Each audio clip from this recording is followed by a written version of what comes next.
Voici ce qui se passe quand on prend une petite école construite en 1875, deux artistes en art textile, une communauté prête à participer et des tonnes de bouts de laine tricotés, crochetés de toutes sortes.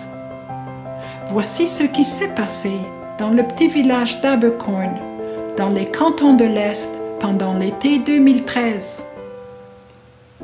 En janvier, alors que la neige n'arrêtait plus de tomber et que l'été semblait bien loin, ma collègue et moi avons commencé à rassembler les matériaux nécessaires. Farfouillant dans les sous-sols d'églises et les marchés aux puces à la recherche de tricots de toutes sortes, récoltant des dons de laine et sollicitant tricoteurs et tricoteuses volontaires. Le résultat excédèrent nos attentes.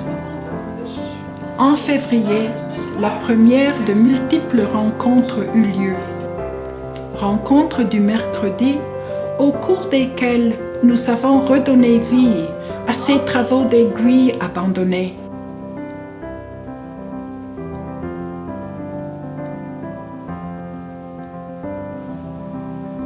Le processus avait donné fruit à quelque chose de beau, de surprenant et d'original. Finalement, le 21 juin, nous étions prêts à passer à l'étape finale.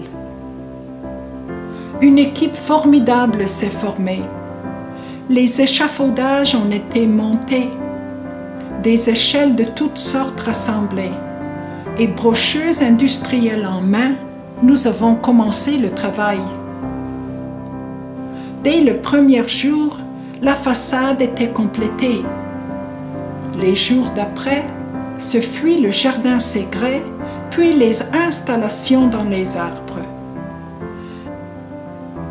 Le 29 juin, devant nos invités étonnés, le vernissage officiel eut lieu.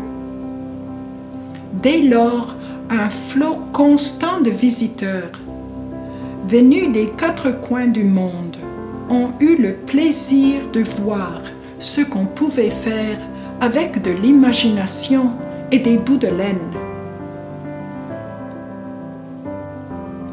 Après l'action de grâce, la petite école a été déshabillée et a repris son apparence bien sage.